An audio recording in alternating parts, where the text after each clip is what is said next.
Hello everyone, welcome to the spoiler talk for Cloak and Dagger, and with a little bit of an extra thing at the beginning because I would like to admit that when I first watched this show, the beginning portion of the show, I didn't get into this show until like episode 6 or something like that. So let's see how it goes now. Will I instantly go into the show, or will it once again take me a bit of time? The only way is to find out. And also, this show is a bit weird because even though this is a streaming show, the episodes kind of have the length of like regular TV series like Agents of S.H.I.E.L.D. and stuff like that, which is kind of weird, you know, but who cares? It'll make my job a little bit easier if these episodes are a little bit shorter. So let's get into episode 1, which starts off back in the past when we have Tiny Tandy, who is doing ballet. I think that's actually what it's called. I don't know for sure, but I'm gonna go with it. And afterwards she gets forgotten by her dad, which I'm like, you're a prick, aren't you? Because like, you're not gonna leave your potentially 8-year-old daughter alone after ballet. Okay, you'll be there for her. I don't care who you are. Simple as that. You are there for her, okay? Because of the fact that she's 8. Dangerous things can happen to an 8-year-old girl, okay? So just because of that, you will be on time. Also, it's gonna scar her potentially if daddy's always late, you know? But anyway, eventually, way later, he shows up. He's like, get into the car, and they drive off. Meanwhile, we meet our other hero, I guess, Tyrone, who is at this very moment not necessarily a hero because apparently his brother and some friends were ripped off for a car radio, and they are kind of too scared to really like steal it. But then Tyrone goes into the car and steals the radio. However, then the brother is like, oh, you're a thug now, huh? You're a criminal. Okay, yeah, good. No, you're not. Okay, come here. Come with me. We're gonna take this thing back. However, then the cops show up, so as black people, they obviously run. They run away. Also, I forgot to say this at the beginning, but welcome to 2017. It has officially begun. But anyway, they run away. They get to the docks, and the brother gets killed, and then Tyrone jumps into the river. Meanwhile, Tandy and her dad are on top of a bridge, and the dad got a call from Roxanne, and apparently there's something happening at a facility that is across the bridge, and apparently it breaks down and explodes. And because of the whole not really paying attention thing, the car drives off into the water, and the dad, sadly enough, dies. And we have like an 8-year-old Tandy in the back of the car just being like, hey, let me out. However, then a blue pulse comes from that Roxanne facility and hits both Tandy and Tyrone, the double T's, if you will. If they have kids, they better have their kids first name start off with a T. And then afterwards they grab each other's hands, and that's it. Then we got the present day where we have Tandy, who is basically using her looks apparently in order to seduce guys and steal from them. That is apparently her job. However, this one kind of goes a little bit more difficult. Not really difficult, but there's like a little bit of snags and some, I guess, spoilery stuff for future stuff to happen in this episode. Because this guy is a bit more touchy and feely, and he's not too keen on the word no, if you get what I mean. But she still steals from him with her boyfriend, and then afterwards, he drives her somewhere. She gets out the car, and then she goes over to her hideout where she takes some drugs. Meanwhile, Tyrone has a fight at the basketball court, and then they go home, and he gets yelled at by his parents, and then the parents fight with each other as well. So then we got back in the day where we have 2 segments. They happen kind of separately, but I'll kind of put them together. And that is the fact that back in the day, Roxanne apparently, after the explosion and the death of Papa, went to the home of Tandy and her mom and took back all the research that he had there. So basically they tore up the house. So that was a bit scarring. And apparently, as we learn later on in the episode, from this point onwards, her mom became a drunk. So that's fun. Meanwhile, Tyrone, back in the day, after the brother was killed, the parents went to the cops, and the main cop guy basically just like swept it under the rug, like it never happened. He was like, well, you know what? The red-headed scar guy, yeah, he doesn't work for us. Alright? He doesn't work for us. Also, direct your attention to this instead, and that is the fact that your son was caught stealing a radio from a car. Here we have that surveillance footage in order to kind of just... So that's basically more of the backstory. We have one more piece for Tyrone later on, but we'll get there when we get there, because that has more to do with power. So Tandy goes to her mom's place, and she basically uses a knife in order to open up something, and apparently she stashed some drugs there because she's a drug user, and also some money, and also she puts in the tickets from a ballet that she got from the guy that she robbed. So now it's party in the woods time, because Tyrone also got a number from a girl, and she invited him to the party at the woods. So yes, they go there, and Tandy bumps into Tyrone, and then is like, oh no, sorry, I spilled my beer all over you, my apologies. I've also been way too drunk and I've probably started this party too early. Let me just wipe this off of you. Okay, good to go. I'm gonna grab some other stuff. Goodbye. And then the girl is like, hey, you want to buy me a drink? It's like, really? That's the kind of okay. Anyway, he's like, where's my wallet?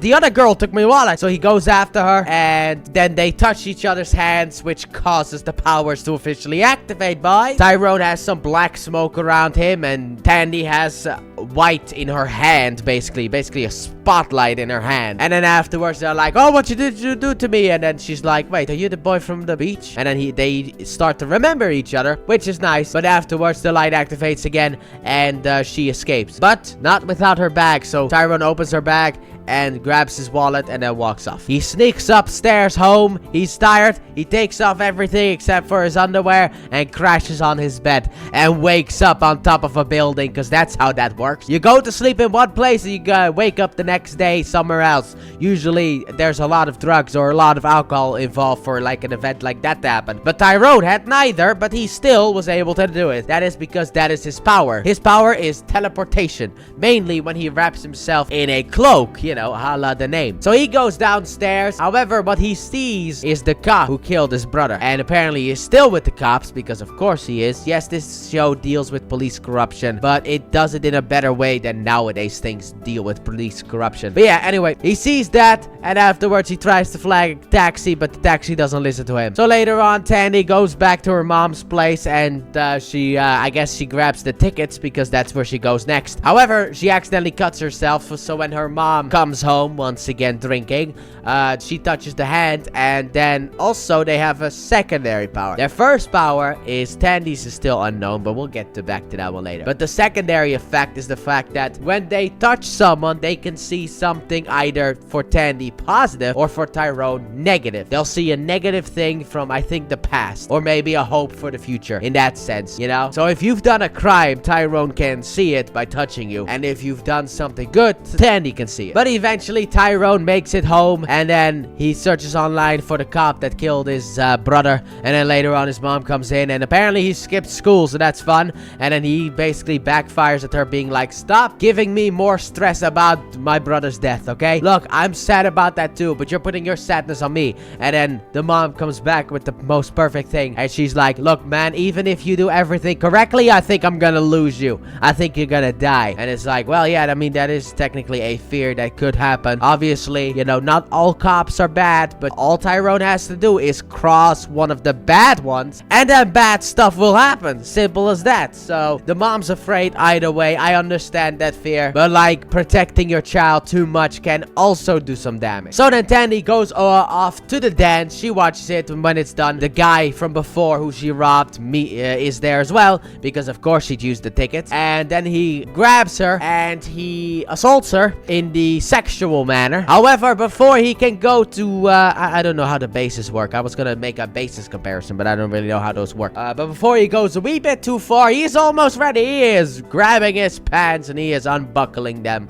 ready to go. She creates like a light dagger and stabs him, and voila, her name has now been revealed as well. But yeah, she can create light daggers and he can teleport with a cloak, usually. Like, he also teleports later on without a cloak, really. So I don't really know if he needs a cloak, but it is usually with a cloak. So we have Cloak and Dagger now. So later on, Tyrone once again tries to go to sleep, and he teleports in the back of the corrupt cop's car, the guy that he saw kill his brother. So apparently that cop is actually corrupt, and he's ready to sell some drugs to some bad people. So Tyrone grabs the drugs and he throws it into the face of the person that opens the back of the car, which actually is the corrupt cop, and he runs for it. Then he gets chased and he touches the cop guy, and then we get the full story of what happened to the brother. And that is the fact that afterwards, after the shot happened, the partner was like, oh my god, you shot a kid. It's like, yeah, don't worry, my uncle will make it go away. And that is basically the full story. However, with that confusion, Tyrone is able to barely escape.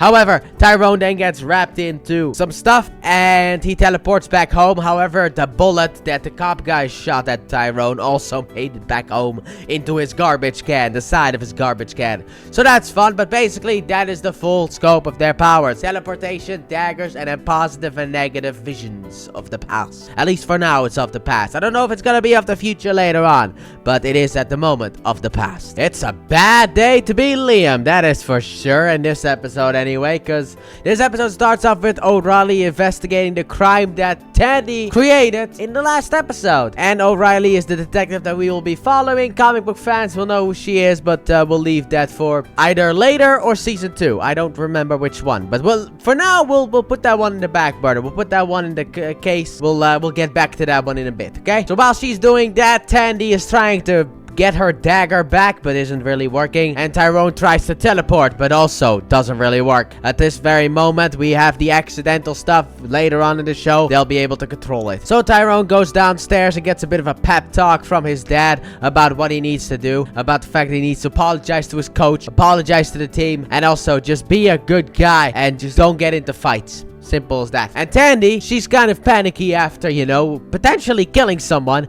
And then Liam calls up the hospitals in order to see if the dude's alive. Don't worry, he's alive. Or worry, he's alive. Because sadly enough, he's alive. Look, man, I am not for the killing of anyone. However, this guy, what he tried to do to Tandy is unforgivable. And he deserves to have, never to be able to walk again. That is the first thing that I will say. Even though I want to say a lot worse things, I can't do that on this channel. So that's more of a Let's Play channel thing. Because that's where I just go lose. But sadly enough, here, I want terrible things to happen to him, but not necessarily death. Just the other terrible stuff. Think of something terrible, that's what I want to happen to him. Simple as that. Also, Tyrone has a talk with the school counselor, who basically tells him to kind of like leave the past alone and that he has got a bit of poison running through his veins. And then Tyrone is like, yeah, but what if I killed the poison, the causation of the poison? And I'm like, that would be a bad thing as well. Are you stupid? But whatever. That is something that has to do with later on in the episode. Don't worry about it. So then the school counselor also is a priest. So we have a little bit of a church sermon. Then Evita, the girl that I mentioned in the last episode, she actually sits next to Tyrone and they basically start texting to each other during the priest stuff. And it's like, that's a bit rude. And then afterwards, Tyrone sings in the choir. And after that is done, Tyrone starts stalking Connors, who is the corrupt cop from the last episode. Also, Tandy needs a new identity. However, that's gonna cost about 11 grand. So she needs some money. But Liam basically forks over everything that he has. Tandy goes home in order to get her stash, and she walks into the house. She meets her mom's new boyfriend, who is also a lawyer,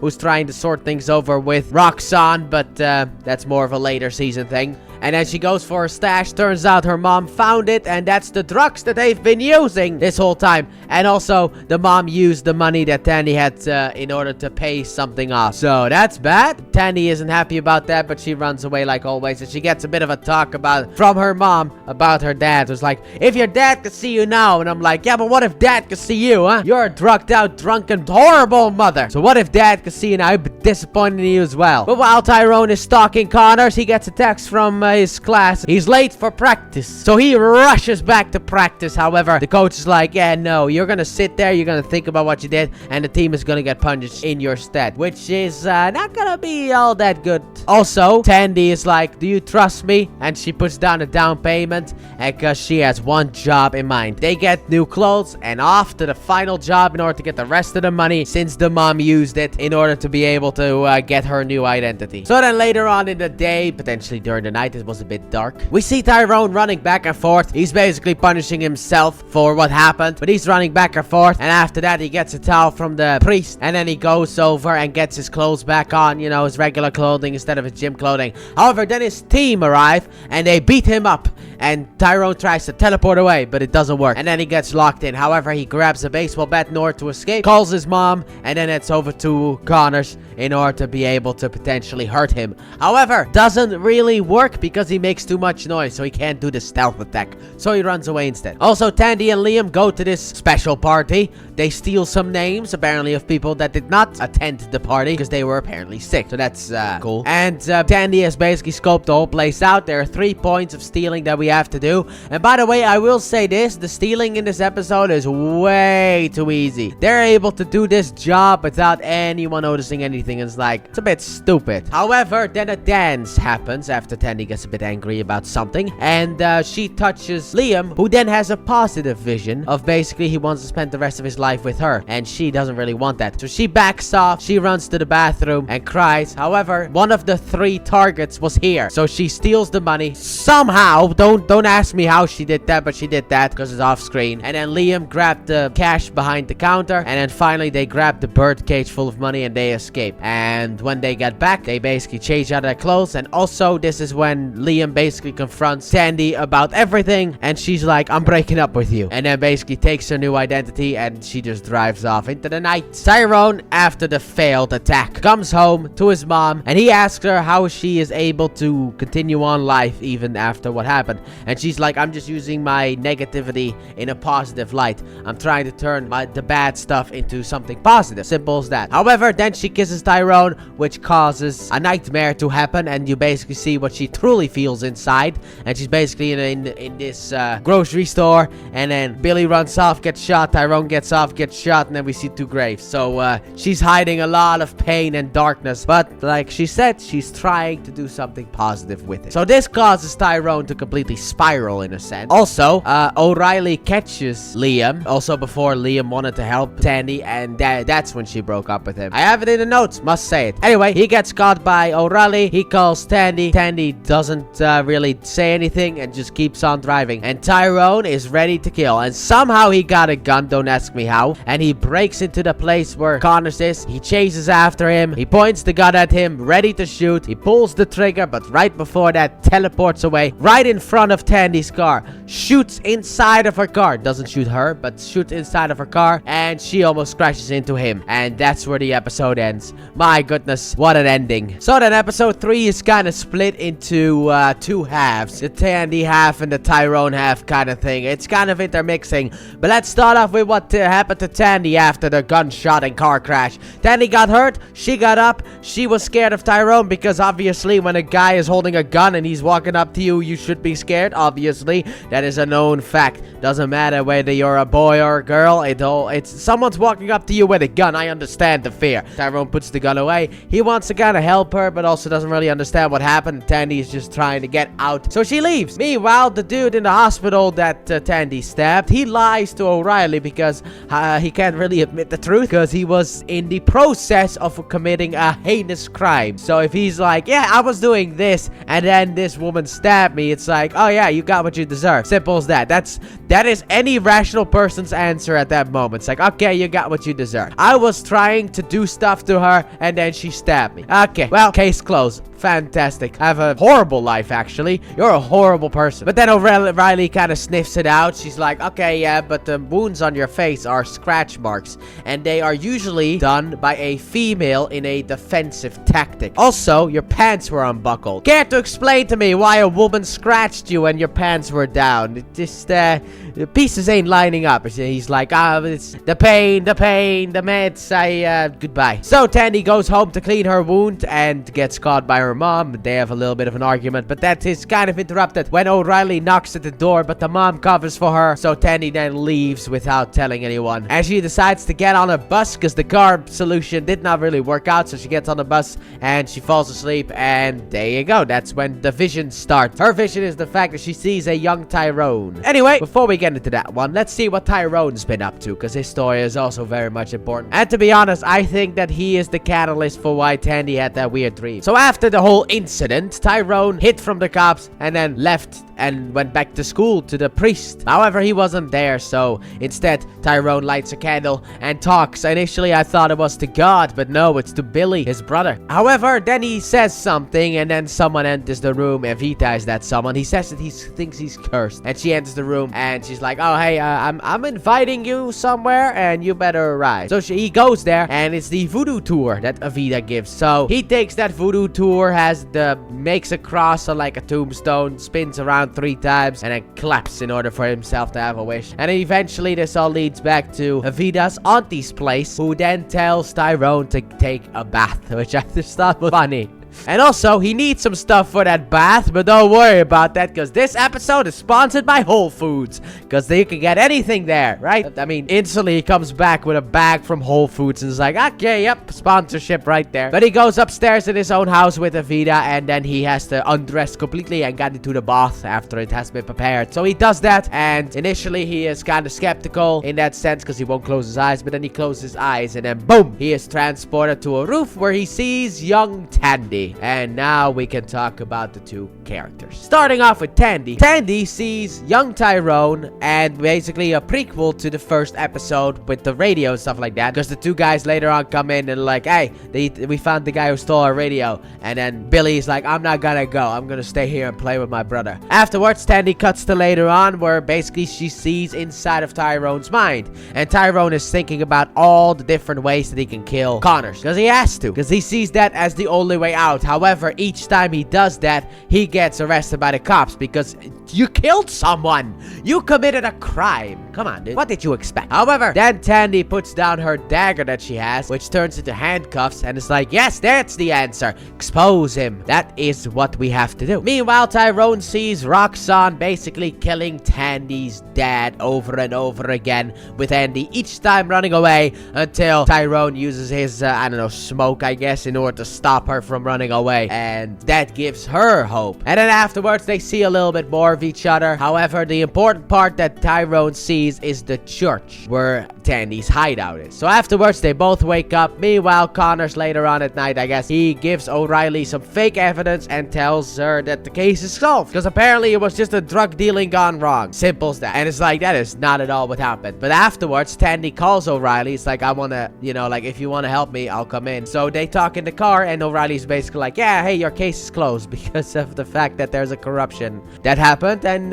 yeah, fantastic. So then Tandy, obviously, I guess, is a bit pissed. So she goes back to her hideout where she meets Tyrone, because he's also at her hideout, because that was where the dream led him. And he's like, we need to talk. So now that we got the two characters together, let us talk about the dream, because also this episode is a bonding episode between the two characters, a disbonding episode, I guess, between the two characters, and also the dream talk. So Tyrone basically is like, yeah, you should go after Roxanne. Simple as that. Go after Roxanne. That's basically your goal for this season. And we don't really get what Tandy saw until later on in the episode. So Tandy goes home. She goes to her mom, and she goes to the lawyer guy, and it's like, hey, look, I want to join in on the case. Okay, I want to join on the case. However, Tandy then says something that is not necessarily the best. She's like, hey, the lawyer guy might just be using you because you got a good booty. However, later on, Tandy touches the lawyer guy, and she sees his hopes, and that is of Tandy and her mom. So it's like he's not necessarily that bad of a guy, because he wants to be with Tandy's mom instead of with who he is now. Because yes, he is married, but that marriage is basically over, let's be honest here. At least that's what he says in this episode. So because of that, Tandy is now fully locked in, and she's gonna work with the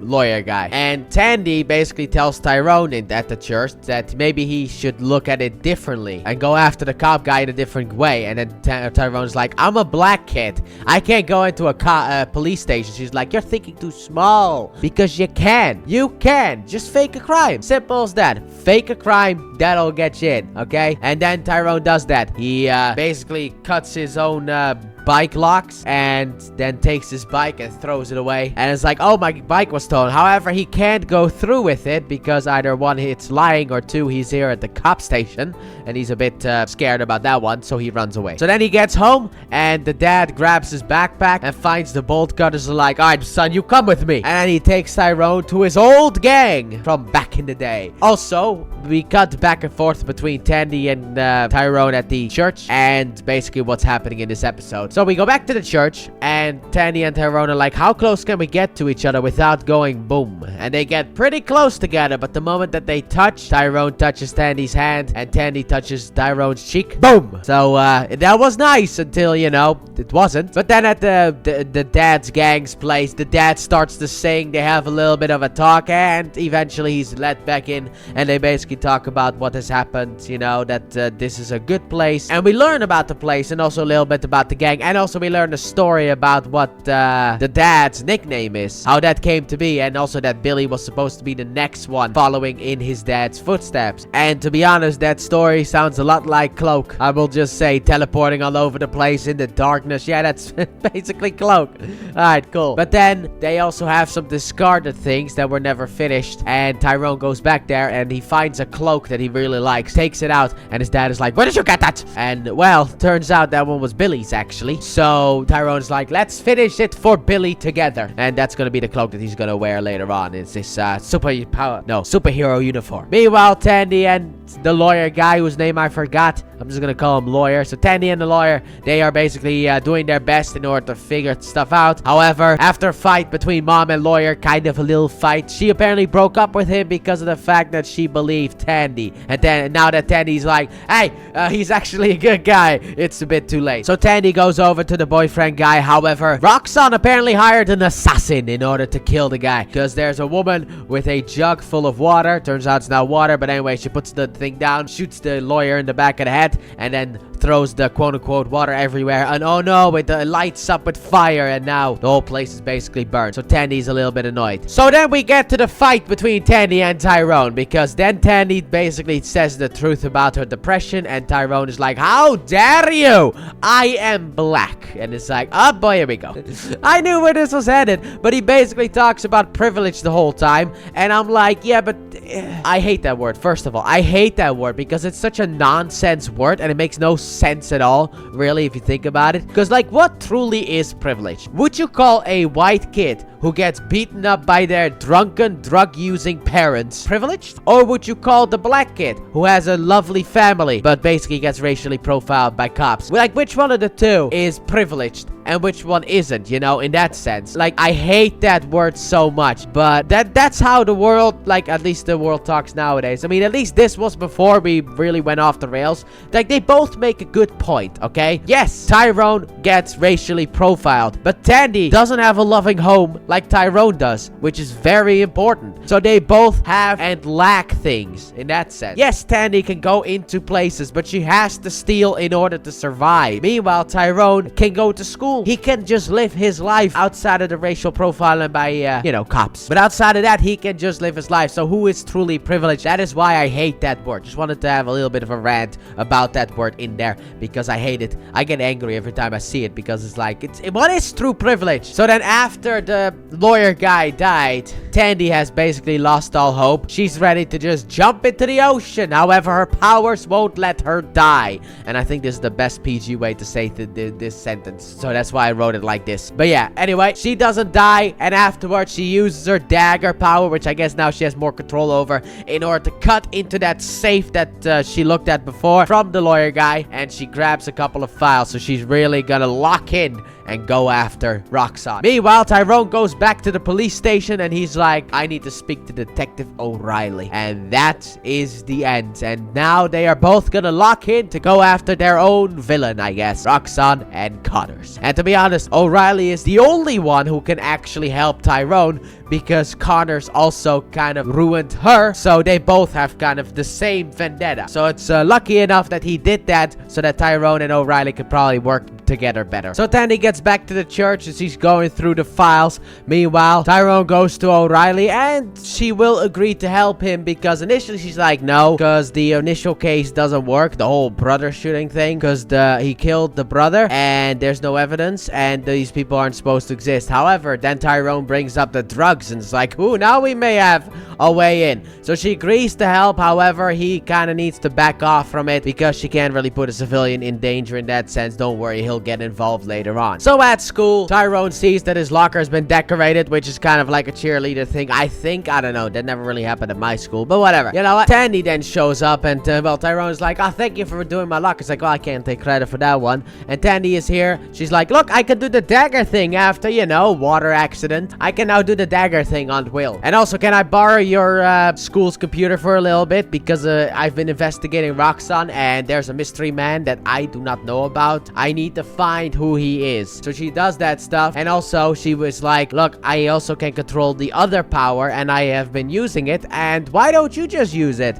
You'll be able to see people's fears and be able to use that in that sense. I will be able to see people's hopes, and that way I can get myself inside. And it's, you know what? Why not? You know, as long as it does. I mean, technically it's an invasion of privacy, but if it doesn't hurt anyone, who cares really? So then Tyrone goes home. He finds a picture of his brother with 2 friends, and afterwards he goes to his mom, and then he teleports over to one of the guys in the picture, Dwayne. We have a nice little reunion. Don't worry, we'll get back to this later on in the episode. Don't worry about that one. Meanwhile, Tandy's gonna infiltrate Roxanne, and Tyrone has a basketball match. Also, O'Reilly questions Liam about drugs and stuff like that in order for her to find a way into the whole thing, which, don't worry, she will eventually. So during the basketball match, Tyrone gets touched by the ref, who I guess is supposed to throw the match, quote unquote, for one team in order for the other team to win potentially. I don't know, but that's kind of what it looked like in that nightmare, because otherwise he's gonna get his finger cut off and all that stuff. And also, Tandy is basically going around a Roxanne party after being able to infiltrate Roxanne by pretending to be an Instagram model. And she goes in and she touches everyone in order to find out who the mystery man is. And in each one of the hopes, she sees the mystery man in a bad position. Either he is tied up, he is a slave in that sense, or he's going under the desk. Because apparently one of them is weird like that. Sure. Look, everyone here hates him. And then that one guy is like, I want him under the desk. It's like, oh, okay, cool, great, yeah.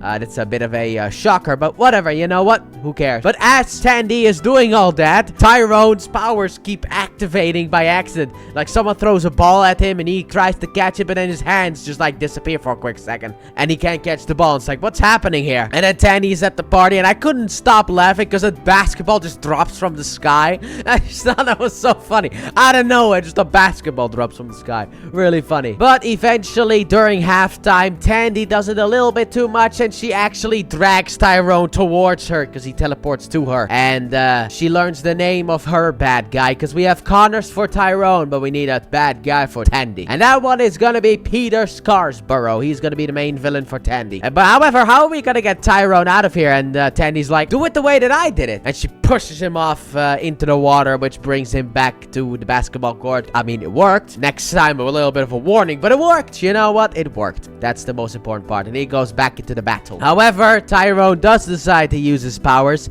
and he touches, he allows the other team to touch him, and every time he sees a nightmare from them, and that causes him to throw the game, because that's what he did. He threw the game instead of losing it. He threw the ball and he lost it. But somehow, even though he is technically now officially known as a loser, he still gets the girl at the end. And let's be honest here, I feel bad for her, because even though she is giving herself right now to Tyrone in that sense because she likes him, yeah, that's not gonna last, because this show is basically the ultimate enemy of the far left and the far right, an interracial couple. At least that's what I knew before going into this show. Funny enough, I knew that they were gonna get together, because like that's the thing with Cloak and Dagger. You know, it's Cloak and Dagger, so they're gonna end up together eventually. So I feel bad for Liam in the beginning, because like, yeah, but you're not Tyrone, and then she isn't Tandy, so there you go. And also, Tandy goes over to Peter in order to fully get what he's all about by pretending that her car broke down, and he helps her, and she touches the back of his neck,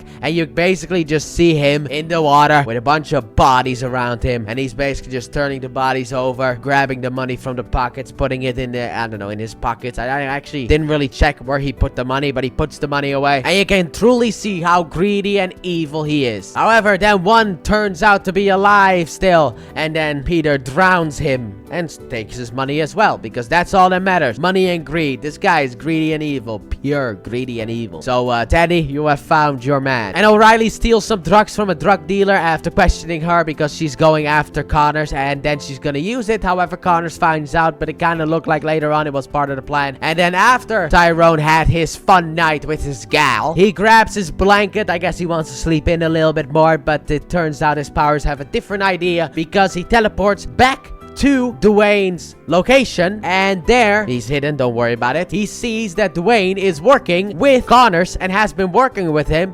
even before Billy died, because of the fact that Dwayne is like, you killed one of my boys. So yeah, that's fun. So your friend turned out to be the enemy. And also Tandy is infiltrating a meeting that Mina has, and she is going to most certainly infiltrate her space in order to get closer into the higher-ups at Roxxon. So that's the plan, boys. So in this episode, Auntie basically, well, she has a whole thing during the whole episode, okay? Little bits and pieces. She gets a couple of scenes.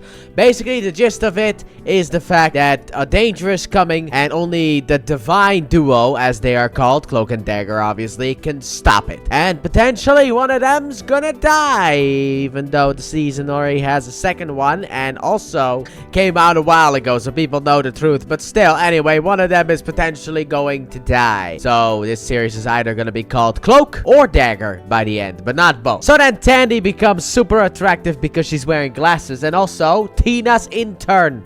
She weasels her way inside, and Tyrone tries and fails to infiltrate Dwayne, which, well, yeah, okay. One succeeds, the other one fails. What a surprise. However, later on, Tandy tells him to use his powers, which he actually is going to do in order to be able to get his way into the whole place. Connors is also going to help, quote-unquote, help O'Reilly taking down the drug people, and that is why she was happy in the last episode when Connors walked in on her being basically drugged out of her mind. So then we have a lot of B-talk, way too much B-talk during the Tandy storyline in this episode, and eventually we learn that Roxxon is not drilling for oil. They're drilling for oil, but better. Apparently it burns 10 times as hot as oil. So yeah, that thing that they're drilling for is what gave Tandy and Tyrone the powers that they have. So Tyrone eventually, thanks to, I guess, luck, he follows the guy with the bag from Dwayne, and eventually he gets kind of caught by the cops. So Tyrone grabs the bag, brings it back to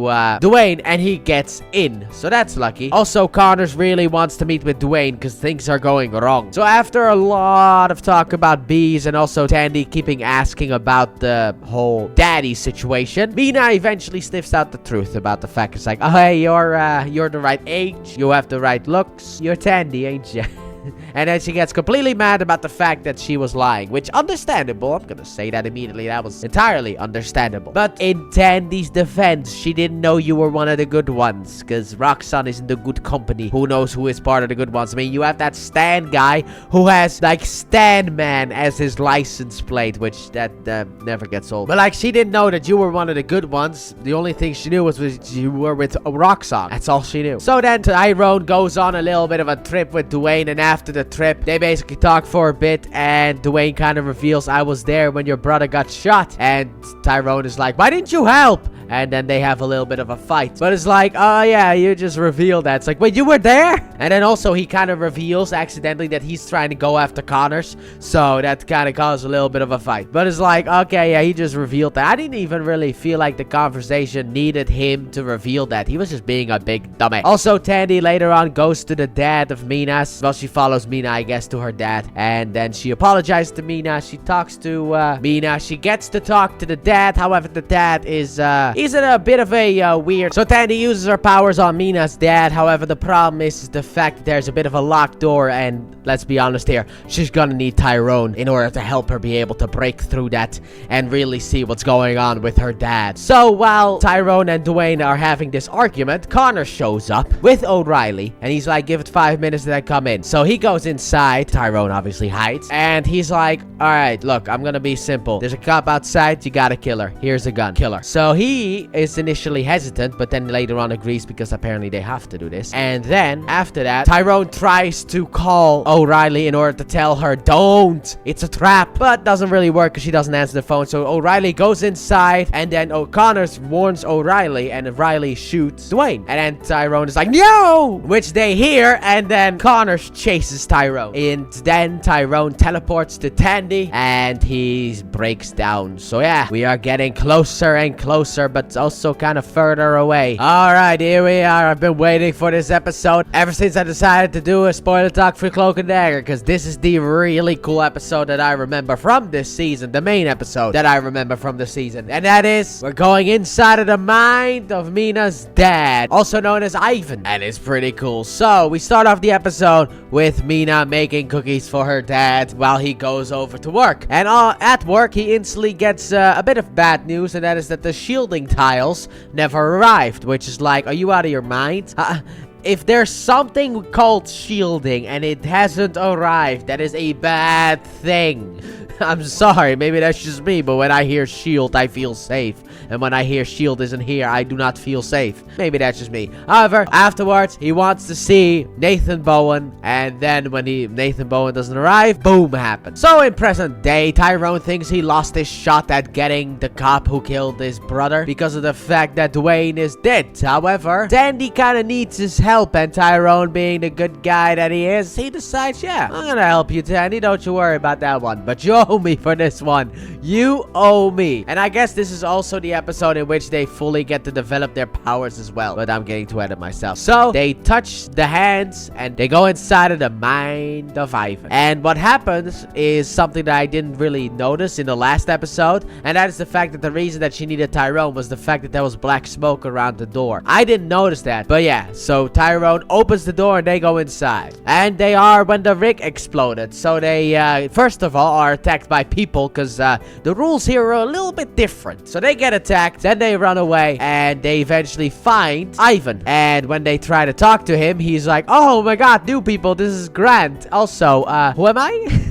He doesn't know his own name. He doesn't know that he has a daughter. He knows nothing. That's how long it's been. And also, apparently, every 3 minutes, the rig explodes and resets everything. Except for, you know, our 3 main heroes, as you could say. But he's like, oh my god, you people have names? You must be special. However, he tells them kind of how to switch off the thing. But they can't really get to it in time, sadly enough, because they have to go to the core room, hit the kill switch button, and then rotate a couple of valves. That's how you stop it. But they can't really get to it because of the fact that they are too slow. However, then later on, Ivan is like, oh, because a phone was ringing earlier, and the one on the other end of the phone was Nathan Bowen, because of the fact that in the first episode, when we saw Nathan in the car with the phone in his hand, that was actually Ivan on the other end. So this breaks Tandy, because she now has a way to talk to her papa. So she picks up the phone, she's like, Dad, is that you? And now she is locked, boys. Sadly enough, now Tyrone is on his own. So Tandy basically stays and wants to talk to her dad more, so Tyrone has to do it. So Tyrone gets to it as he is developing his powers. He's now able to teleport around, but he hits the kill switch, he rotates the valves, but nothing happens. And also, he doesn't really want to be trapped here, so he's like, Tandy, we just have to let go. So Tandy's like, okay, fine, on 3 we let go. And Tyrone lets go, but Tandy didn't, because she's a liar. So instead of walking away from here, Tyrone goes back in order to get Tandy.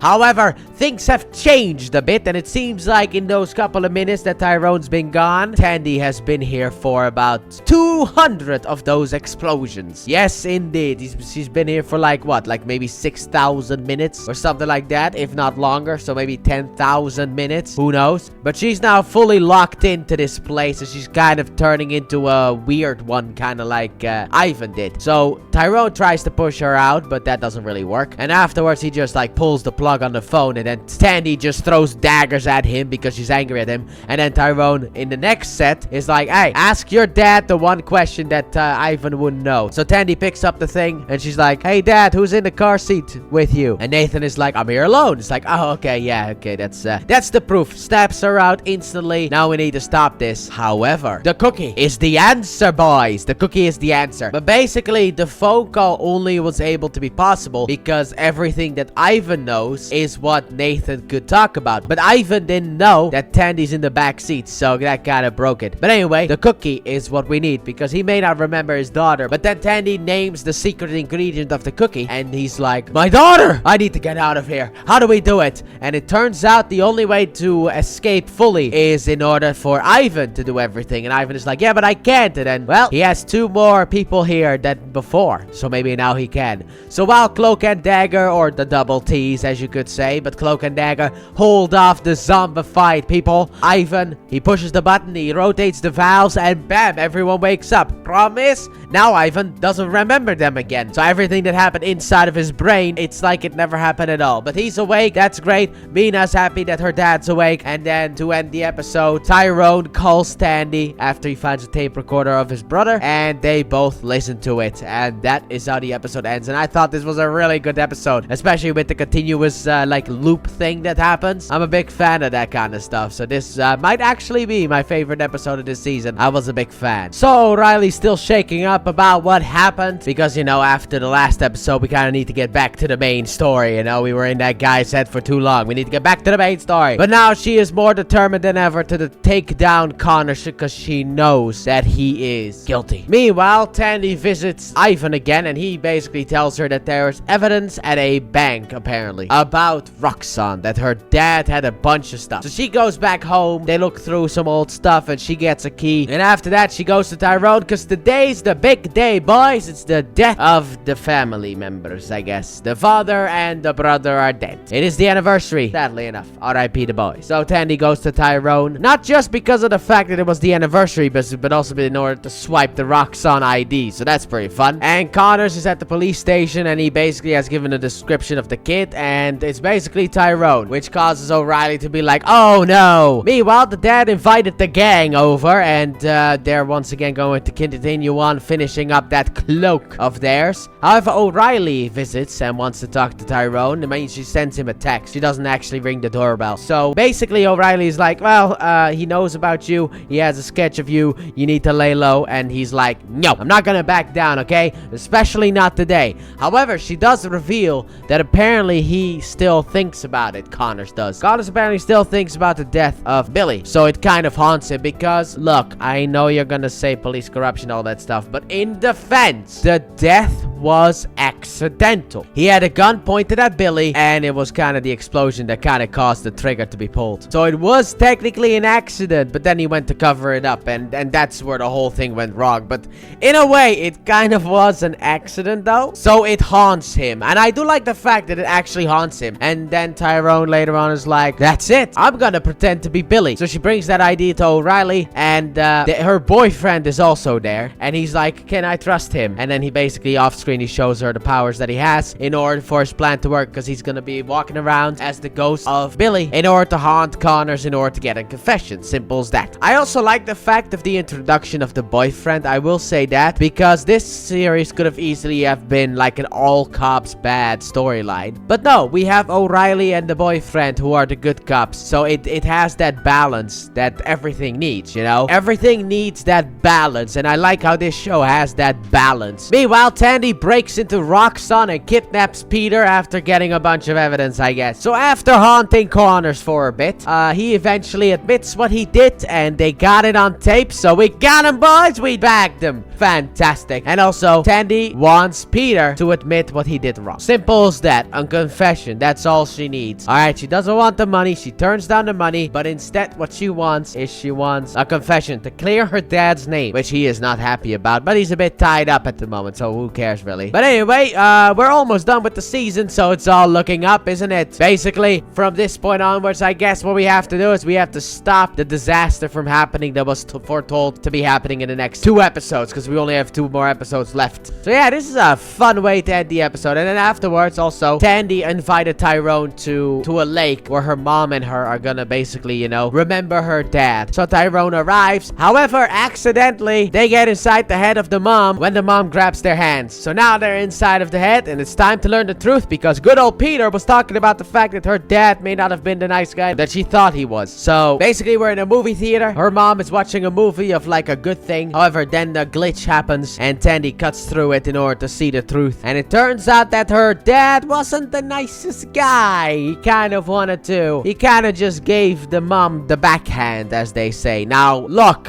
we only see it happen once. in this video. So this could have been a once event, or this could be a thing that happened more. But looking at the mom, I think this happened a lot, very often. So afterwards, Tandy calls and is like, you know what? Keep your company. I want the money. So she takes the money and then she hides that money. And I guess she's gonna go back to her old life because, well, it broke her once again. Also, we may not be done with Connors just yet because O'Reilly comes home and she's like, oh, are you cooking again, my boyfriend? Oh, that's nice. Here, let me grab something from the... Oh, God, you're in the fridge.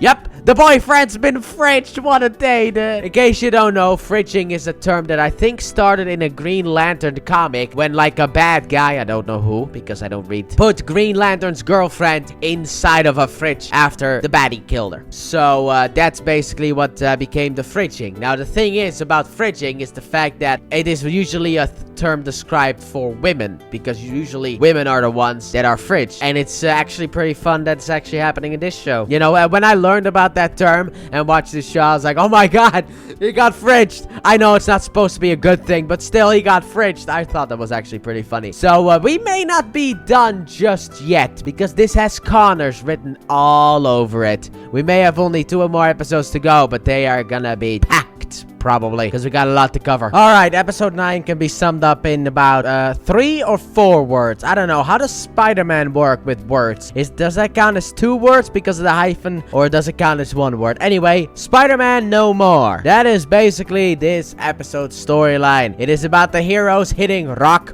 bottom. Because yes, Tyrone got the cop. An investigation will start, which might be at the end of the day still mean nothing. And also the parents are not happy at Tyrone for what he did, because in a way he put himself in the crosshairs of the police. And Tandy, she did everything right, but learned that her dad was potentially abusive to her mom. So yeah, and also O'Reilly lost her partner. So basically we're all at rock bottom. So let's see how we deal with it, because of the fact that this episode, the priest basically talks throughout this episode about a hero's journey, which I actually liked. However, he did say born again, which got me a little bit excited, because Daredevil, you know, I'm a simple guy, okay? But anyway, Tandy goes back to her old life with a little bit of a twist. I mean, she's using drugs as she did before. However, instead of stealing from people, she kind of still does, but she steals their hope and kind of gets high off of that. That's what she's doing right now. And Tyrone and his mom are having some anger issue problems. Mainly Tyrone, who punches someone,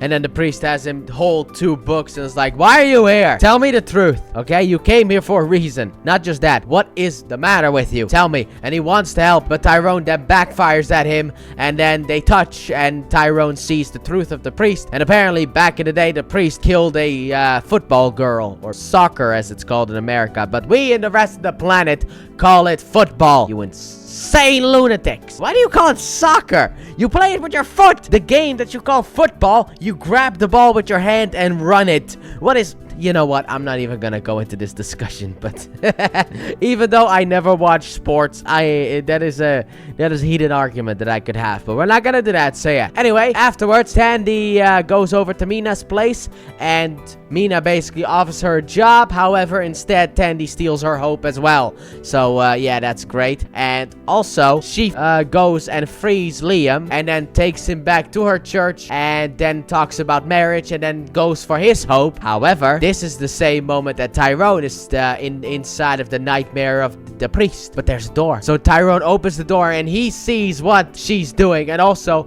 apparently Liam is a little bit stronger at holding on to hope than everyone else was. Because with everyone else, it was like, yoink, mine. But Liam is not really wanting to let go. So basically everything starts to kind of collapse around them. But Tyrone's like, what are you doing? And that ends it. Meanwhile, there's also a sad party going on for the death of the good cop, the boyfriend cop. R.I.P. the boy. However, then Connors just shows up at the sad party, and he's just like, R.I.P. the boy. At which point, then O'Reilly is like, nah. So she grabs something and hits him. However, he is a man. She is a woman. He has the strength advantage. So he then beats her up. But he's not going to let her die because of the fact that he has some plans for her later on. He needs to take some revenge on her. So then Tyrone is done at school, and Evita arrives, and they basically talk because also, we need to find the second one one of the divine pairing, or the divine duo. I forgot which one it was. But basically, Cloak and Dagger. We need to find our dagger part. And then Tandy comes in being like, stay out of my head. And then Evita kind of gets in between them. And then Tandy wants to steal her hope as well. However, Evita's like, no. And it's like, oh god, she can fight back against that. That is something that is very unexpected. At which point Evita's like, you're the other part. You're the second one of the duo. Oh, okay. Which my guess goes she might be a little bit heartbroken because of the fact, well, maybe she's heartbroken. Because if I were a woman, I wouldn't want my boyfriend to be palling around with this attractive woman. I wouldn't want that, okay? All day, every day, because they're the divine pairing. No, I wouldn't want that to happen. Okay, but who knows. Anyway, later on she goes home and she basically carves a figure out of, I don't know, soap. Kind of looked like it was soap, but she carves a figurine of Tandy in order for the divine pairing to work. But afterwards Tandy goes back to the church and she's like, Liam, I'm so sorry. And then she notices that her place is in a bit of a shambles. And yeah, Liam apparently took all her money, so that's fun. Also, the doomsday is coming because of the fact that apparently there is something wrong with the pipes and it explodes and 2 people get infected. And they're called terrors. So basically everyone is now gonna potentially turn into terrorists because these pipes are all over New Orleans. So that's fun. And Tyrone sits down with his mom and his mom is like, alright, ask me the question you want to ask. And he's like, why did you do nothing? And the mom is basically like, because if we did, we might have lost you as well. We did nothing to protect you, okay? Because if a cop shot you, he had help from inside the system in order to cover it up.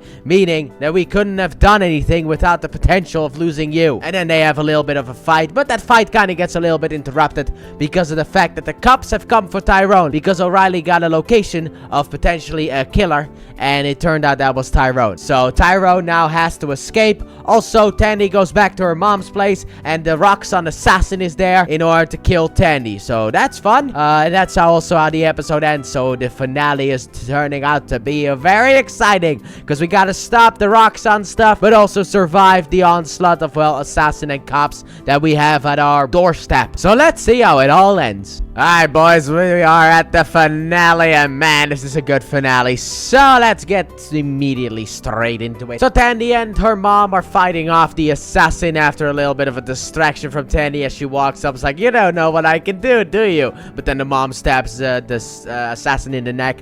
And sadly enough, the assassin does escape. Don't worry, she'll be back later on. And Tyrone gets over to his dad's place and he's searching for the cloak because that is how he is able to control his powers. So then his dad pops in and is like, here's your cloak. And also, look, man, you run. You take this, you run. You never call, you never write, nothing, okay? Then the cops arrive at this place and he teleports away and the dad's like, alright, you gotta run, but I'll sneak you out that. Where'd you go? He's gone. And Tandy and Mina go to Peter in order to be able to get the answers. However, we do get a nice little reference to Jessica Jones, Tony Stark, and Danny Rand, which I actually thought was pretty funny. And he was just like, we gotta keep up with the Joneses and the Starks and the Rands. And it's like, okay, cool, sure, why not? I mean, in company-wise, I understand where it's like, you know, you have the Rand company and the Stark company, but what does Jessica Jones have to do with all of this? Like, that is a weird one to pick up, but I don't care. You know what? References are references and you love to see them.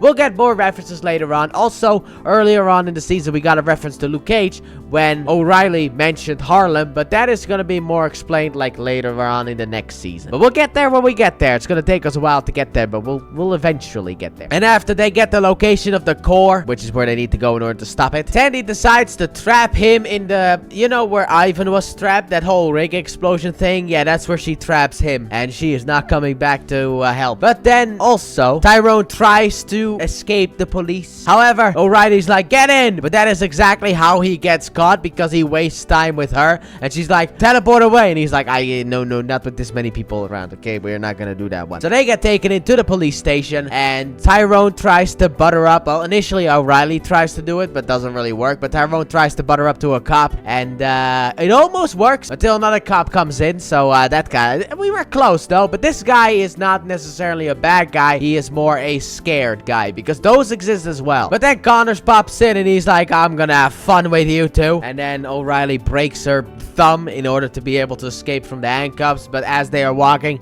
and she's ready to escape, which by the way, she is making the most obvious motion of escape ever. How did nobody notice it? Anyway, then terrorists break in. So O'Reilly gets gets the cuffs off. The cops fight the terrors, but then also turn into terrors. So then Tyrone is like, hey, where's my cloak? And the cop that we tried to convince to help actually does turn out to be, you know, a good-ish cop. He didn't fully get to the good cop side, but he's like more of like, because of the scaredness, but he's like, alright cop. We're gonna call him alright cop. So alright cop is like, it's in the weapons location. So O'Reilly and Tyrone go in there, and then obviously get the cuffs off, and then Tyrone gets the cloak and uses teleportation powers in order to be able to take out some of the terrorists. But it doesn't all work out. Meanwhile, on the way over to the core location, Tandy and Mina get attacked by some terrorists, so they go into a building in order to hide. However, Mina, sadly enough, gets turned. It's a bit of a shame. So Tandy searches for Mina, or runs away from Mina. I don't really know. The scene was a little bit confusing for me, really set up. But eventually, they do get into the same location. Meanwhile, Tyrone has an idea. He's like, have them follow me. So he lures them into a place. However, they tear his cloak apart, and he eventually teleports away to Tandy, who then also take out Mina, but don't kill her. And then they escape, and now they once again have lost a wee bit of hope. But then Evita comes in and is like, hey, you're the divine pairing. And while I did find the whole history of New Orleans a bit pushy in this episode, you know, with the auntie, it kind of was more of a setup of like, you know, no matter what, whenever New Orleans had a problem, two people were able to save it, but one of them died because of it, in that sense. So the divine pairing is going to die. And also Tyrone got a scar, and that's how